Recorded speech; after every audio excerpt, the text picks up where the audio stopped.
Before we start, please make sure to like this video and hit this subscribe button, so you never miss a story like this. And also comments where you are watching from, how many sons and daughters you have. Thanks. My name is Evelyn. I'm from a small town in Arkansas. And if there's one thing I've learned after all these years of raising a child alone, it's this: sometimes the people you give your whole world to will treat you like dirt the moment they no longer need you. But trust me, every sacrifice, every sleepless night, every time you swallowed your pain just to put food on their plate, it all comes back around. And that day, it did. "Why are you even here?" she spat, arms crossed, standing in her glittering white gown like some princess on a high horse. "I told you not to come, Mom. You're embarrassing. You don't belong here." The whole bridal suite went silent. You could have heard a pin drop, if not for the sound of my heart cracking in two. But I didn't cry. No, not in front of her. Not after everything. "I raised you," I said, jaw clenched, voice trembling with years of swallowed pride. "I worked double shifts to keep the lights on. I sold my wedding ring just so you could get your damn piano lessons. And now you have the audacity to look me in the face and say I don't belong at your wedding? Don't turn this into some guilt trip," she shot back, not even blinking. "This is my day. My real family is here. The ones who helped me become someone." I stared at her like I didn't even recognize the person she'd become. And maybe I didn't. "You mean your fiancé's family," I said slowly, "the ones who think money makes them better than everyone else? The ones who told you to keep your hillbilly mother away from the reception?" Her lips twitched, a flicker of guilt, maybe. But it vanished as quickly as it came. "They're successful," she hissed. "They have standards. And honestly, Mom, look at you. That dress? Those shoes? You can't even afford decent makeup. I can't have people asking if you're the caterer." I took a deep breath. My hands were shaking. I looked down at my shoes, scuffed, but clean. The dress? It was the same one I wore to my sister's funeral. I didn't have the money to buy something new.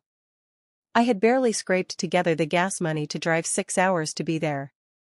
And this was what I was met with? "You've changed," I said, quietly. "You've forgotten where you came from." "No," she said. "I escaped where I came from. And I'm not going back. So please, just leave. You weren't even invited." I looked her square in the eyes, and something inside me broke free. "You're right," I said. "I wasn't invited. But I came anyway, because no matter how cruel you become, no matter how high you think you've climbed, I'm still your mother. And I earned my place here." She laughed bitterly. "Earned? By what? Scrubbing toilets? Folding laundry for rich people? You'll never understand what it's like to live with class, Mom. That's why I didn't want you here. You bring shame." That's when the door opened, and her soon-to-be husband's mother stepped in. Carla. All diamonds and judgmental glares. "Is there a problem in here?" she asked, looking me up and down like I was dirt tracked into her marble foyer. Before my daughter could answer, I turned to her. "No, ma'am. No problem at all. I was just leaving." But just as I reached for the doorknob, something inside me snapped. "No. Not this time." I turned back around. "You know what?" I said, raising my voice. "I am sick of being quiet. Of pretending I'm not good enough just because I don't have money pouring out of my ears. You all think I'm some low-class nobody, but let me remind you who raised the woman you're calling a bride today." Carla blinked, startled. "I taught her to walk. To read. To survive. I fed her when we had no heat in the winter. I stayed up all night sewing her prom dress because we couldn't afford a new one. And every single tear I swallowed, every humiliation I endured, I did it so she could have this day." I turned to my daughter again. "And this is how you thank me? By calling me shameful? By pretending I'm not your mother?" You made your choice, she muttered, but her voice was less confident now. You chose to stay poor. No, I said. I chose you. Over and over again. I chose you when I had nothing left to give. And now, when I finally ask for a little dignity, a chair at your wedding, you spit in my face. I walked to the center of the room, where the mirror stood. I looked at myself, worn, aged, tired, but not weak. You want to be ashamed of me? I said, louder now. Fine. But you don't get to erase me. Then I reached into my bag and pulled out the envelope. I had been saving it for later. A check. One I wasn't even sure I'd give her.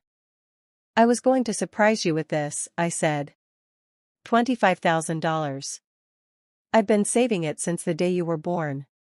Every birthday I skipped getting myself anything. Every Christmas I ate ramen so you could have gifts. Every damn tip I put aside while scrubbing rich folks' floors. All for you. I looked her dead in the eyes. But now? I'm keeping it. Because I finally see who you are. And just like that, silence. Even Carla didn't know what to say. I came here thinking I was the poor one, I said, walking toward the door. But after what I saw in this room? You're the one who's bankrupt, in heart, in gratitude, in soul. I turned the knob. And before stepping out, I left them with one final sentence. Enjoy your wedding. Just know, when the lights go down and the music stops, it won't be love that keeps you warm. It'll be the lies you wrapped yourself in. Call to action. If you've ever been made to feel less because of your job, your income, or your background, don't let them silence you. You deserve respect. And one day, the truth will speak louder than money ever could. Share this if you know a mother like Evelyn, strong, quiet, and never truly appreciated. Until it's too late. I don't remember walking back to the car. I just remember gripping the steering wheel with white knuckles, staring out through the windshield like my brain had frozen. The engine wasn't even running. The silence inside the car was louder than the shouting had been in that bridal suite. My hands were trembling. I wasn't sure if I was angry, or just completely hollow. You raise a child for 27 years. You give them every ounce of your soul. And then one day, she stands in a $1,000 dress and tells you, you don't belong. Just like that. You're not good enough. Not welcome. Like your whole life's worth could be erased by a price tag.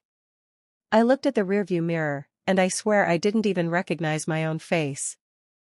The lines around my eyes, the tiredness in my jaw, the pain I'd been swallowing for years. It was all there. But underneath it, something else was forming. Not sadness. Not even rage. Resolve. Because I realized something in that moment. She might have money. She might have polished nails, and fancy people clapping for her, and diamond earrings flashing under the chandeliers. But I had something none of them could fake. I had truth. I had history. And I had receipts. So I wiped the mascara streaks off my cheeks. Took a deep breath. Then I pulled out my phone and called someone I hadn't spoken to in months. Hey, I said, voice low but steady. Are you still working at that events place in the city? Yeah, my friend Donna replied. You okay? I need a favor. Do you have any slots open for tonight? There was a pause. Evelyn, tonight's your daughter's wedding. I know, I said. That's why I need it. An hour later, I checked into a nearby hotel. It wasn't anything fancy, but it had a mirror and a little vanity light, and I still had a backup dress folded neatly in my bag. I hadn't been planning to wear it. But now? Now I was walking in with my head high. I took my time. Curled my hair. Fixed the smudged eyeliner. Put on lipstick I hadn't touched in years. And when I zipped up that navy blue gown, the one I wore to my own wedding, back when I still believed in fairy tales, I stood up straighter. They wanted me gone. But they'd forgotten who I was. I wasn't just some poor woman with calloused hands. I was the reason that girl even made it to the altar in the first place. And tonight, I wasn't just crashing a wedding. I was taking back my voice. The venue was a grand hall wrapped in golden lights and fresh white roses. There were luxury cars parked outside, music thumping softly through the walls, champagne flutes clinking behind the glass. Every bit of it screamed money. But I didn't flinch. I walked in through the staff entrance, the way Donna told me to. Slipped through the corridor, past the kitchen, past the tuxedoed servers holding trays of lobster puffs and shrimp skewers. My heels clicked on the marble. I didn't ask for permission. I didn't wait to be seen. I walked straight into that reception hall like I owned it. And when I did, the music didn't stop. But the murmurs sure did. A few people turned. Then a few more. And then, her.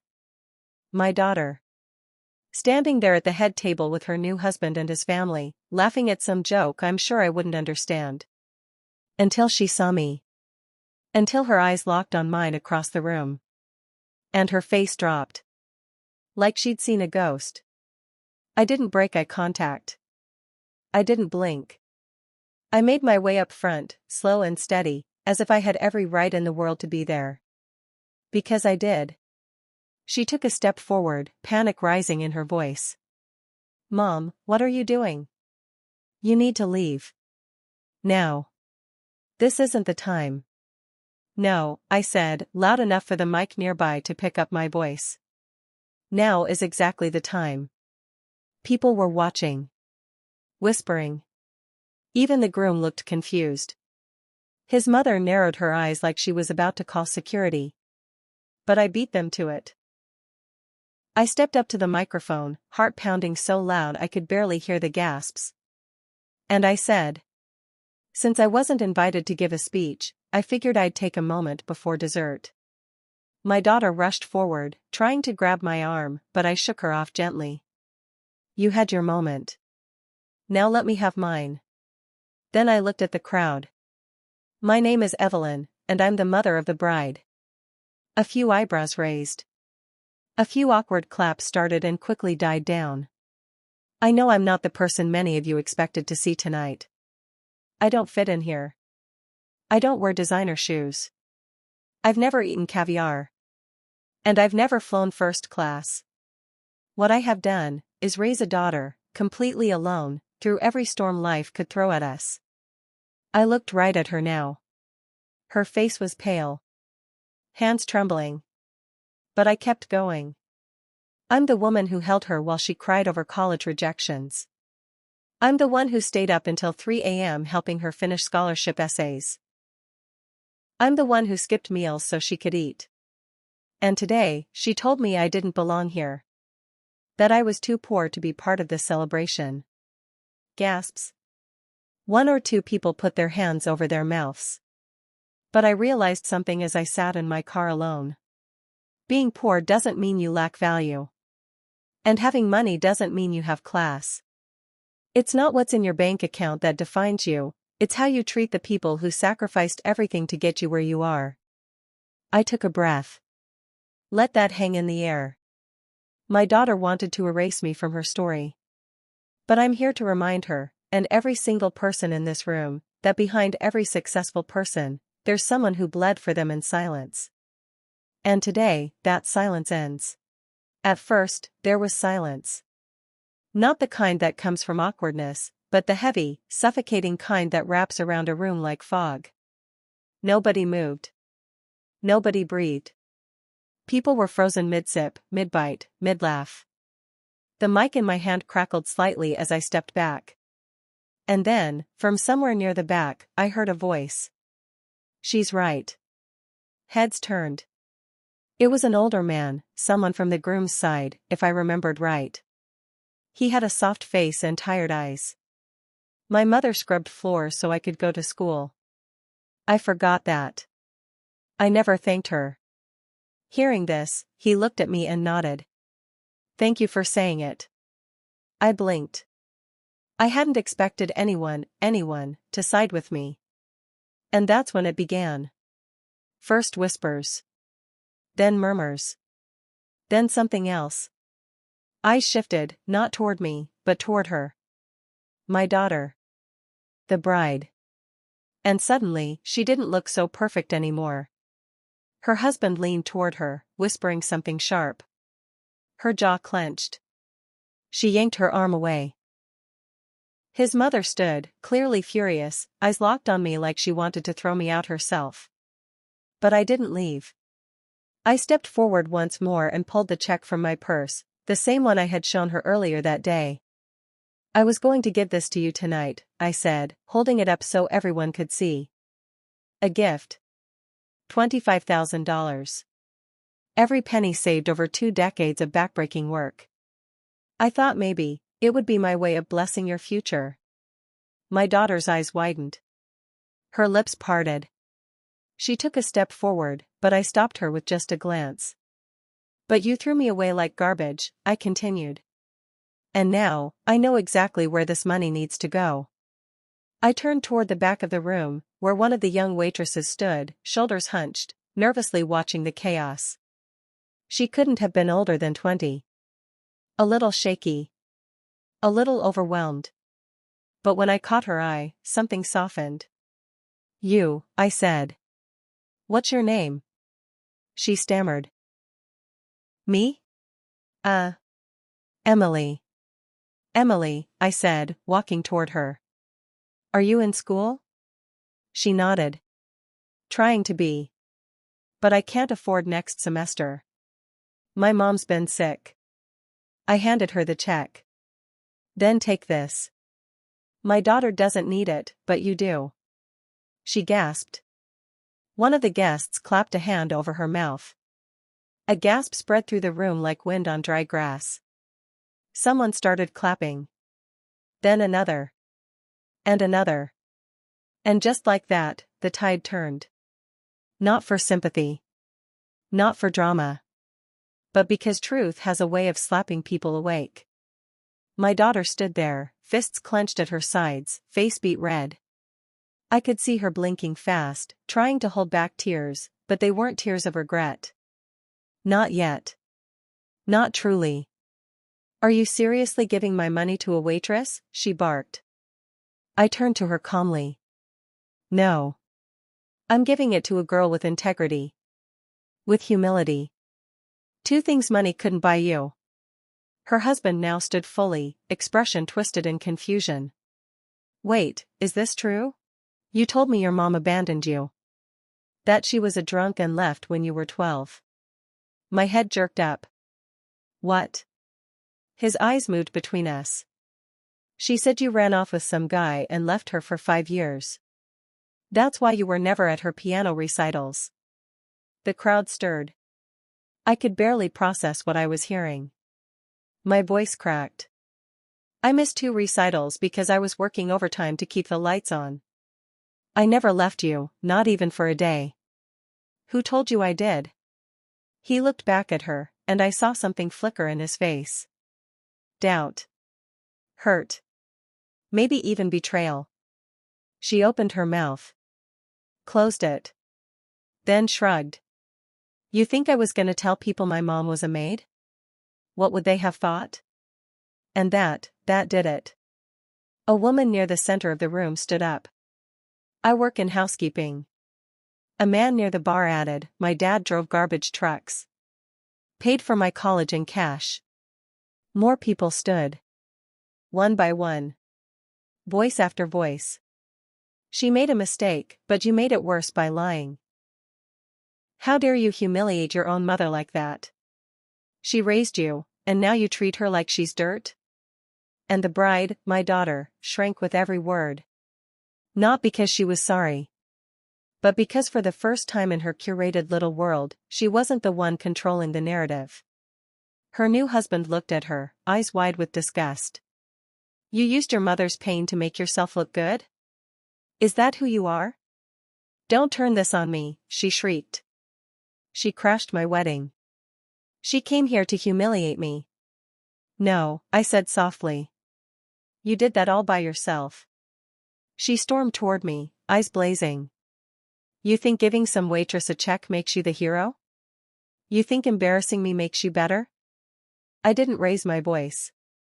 I didn't need to. No, sweetheart, I said, calm as steel. I think showing people the truth makes things right. The groom stepped back, jaw tight. His voice cut through the room like glass. I want this annulled. Gasps. Her knees buckled. She grabbed for a chair. You're not serious. I married someone I thought was kind. Someone who'd never forget who helped her. But if you can throw away your own mother like that, what chance does anyone else have? And just like that, her world, the perfect wedding, the rich in-laws, the sparkling fantasy, began to crumble. All I did was watch. It didn't end with fireworks. No one flipped a table. There was no dramatic fainting. The music didn't swell into some movie crescendo. No, it ended with the sound of a door shutting quietly behind her as she ran out of her own reception, veil flying behind her like a white flag of surrender. The guests stood still, unsure if they should sit or go. Some followed her out, maybe out of habit, maybe out of guilt. But most stayed. Watching me. Not because I was anyone special. But because for the first time that night, someone had told the truth. And now, the illusion had shattered. I placed the mic gently back on the stand. My fingers were calm. My chest was still. I had nothing more to say. I didn't come there to ruin a wedding. I didn't even come to be seen. I came because I had to. Because silence had become too heavy. Because dignity matters, even if you're standing in shoes with worn-out soles and a dress that's seen more funerals than parties. As I turned to walk away, I saw the groom standing by the cake. Alone. Hands in his pockets. His jaw was clenched, but his eyes, they weren't cruel. He looked at me as I passed. I wish I had met you sooner, he said. I might have seen things differently. I nodded. We all wish things sooner. He opened his mouth like he wanted to say more, but he didn't. And I didn't wait. Outside, the air was cool. For July, it felt strangely calm. Like even the sky had decided it was time to let go of the heat. I walked back to my car, shoes clicking softly against the concrete. My hands didn't shake this time. My tears didn't come either. I thought they would, God knows I expected the flood once the adrenaline wore off. But instead, I felt something I hadn't felt in a long time. Peace. I sat in the driver's seat, closed the door, and just breathed. And for a moment, I remembered holding her tiny body in my arms, just minutes old. The weight of her head on my chest. Her little fingers curling instinctively around mine. I remembered the nights she had night terrors and I stayed up singing lullabies, even when my throat ached from working a 12-hour shift. I remembered the spelling bees, the scraped knees, the sleepovers where I stayed awake just to make sure the other girls were nice. She was mine. My only. My everything. And now? Now she was a stranger. But I didn't regret a second. Because love, real love, isn't about outcome. It's about offering. About pouring into someone even when you're running on empty. About doing the right thing even when nobody thanks you, especially then. And yes, it hurts. But peace, real peace, comes from knowing you stood up when it mattered. That you didn't bow down to shame. That you told your story, no matter who tried to silence it. Later that night, I got a knock at my motel room door. I was half expecting a hotel staffer to ask me to leave. Instead, it was Donna, the friend who got me in. She looked at me with wide eyes and a tired smile. Girl, she whispered, stepping inside and closing the door behind her, you broke the internet. I frowned. What? She held up her phone. There it was. A video. Shaky, handheld, but unmistakable, my voice echoing over the mic, the crowd reacting, my daughter's meltdown. 100,000 views already. She was trending before dessert, Donna laughed softly. Bride shames poor mom, gets destroyed in front of rich guests. you're a legend. I didn't know whether to laugh or cry. She'll hate me even more now, I whispered. Donna's smile faded. Or maybe she needed the mirror. We sat together on the bed, two tired women in cheap makeup and aching feet. No champagne. No applause. Just the quiet relief of truth finally being louder than lies. The next morning, I got a knock again. But this time, it was her. She looked nothing like she did at the wedding. No makeup. No jewels. Just swollen eyes, trembling hands, and shame hanging off her like a soaked coat. She stood there for a second, then held out something, the envelope I had given to the waitress. She came to find me, she said quietly. Said she wanted me to return this. Said it wasn't hers to keep. I didn't move. I didn't take it. She said, she saw me crying in the hallway and sat with me. She told me I had a good mom. Better than most. Her voice cracked. I messed up, Mama. Still, I didn't speak. I needed to see more than tears. I needed to feel that what she was saying wasn't just shame, but awakening. I lied to Ben. I lied to his family. I thought if I could bury my past, I'd look clean. Polished. Respectable. I didn't think it mattered. She looked up at me now. But it mattered. You mattered. And I buried you alive, just so I wouldn't feel poor anymore. My voice came slowly. You didn't bury me, sweetheart. You buried yourself. She nodded, lips trembling. I don't expect you to forgive me. I don't even expect you to hug me. I want to fix it. However I can. I looked at the envelope. Then at her. You can start by telling the truth. Not for me. But for yourself. Until then, keep the money. You'll need it more than I do. She burst into sobs, dropping to the floor, wrapping her arms around my knees like she was 5 years old again. I didn't pull away. But I didn't pull her in either. Because some things need to be earned again. A week passed. Then 2. And for the first time in years, my phone didn't buzz with her texts asking for money, rides, help, or favors. There were no passive-aggressive comments. No condescending advice about how I should clean myself up or try harder to be like the people she now surrounded herself with. There was just silence. But it wasn't the hurtful silence of being forgotten. It was the heavy, necessary silence of processing. Sometimes you have to burn a bridge so bright that both sides finally see what they've been walking on. I went back to work the following Monday. Same uniform. Same routine. Nothing grand had changed. The floor still needed mopping. The break room still smelled like burnt coffee. No one gave me a standing ovation when I clocked in. But my shoulders were lighter. My steps were calmer. Because dignity doesn't come from applause, it comes from choosing yourself, even when it costs you everything. One of the newer girls in housekeeping came up to me and said, Miss Evelyn, I saw that video. You made me proud to be here. You made me realize I'm not small. I looked her in the eyes. You never were. A few days later, I received a letter. Handwritten. No return address. But I knew the handwriting the moment I saw it. My daughter always curled her lowercase g's the same way, tight and sharp, like she was afraid of wasting paper. Inside was a note. No excuses.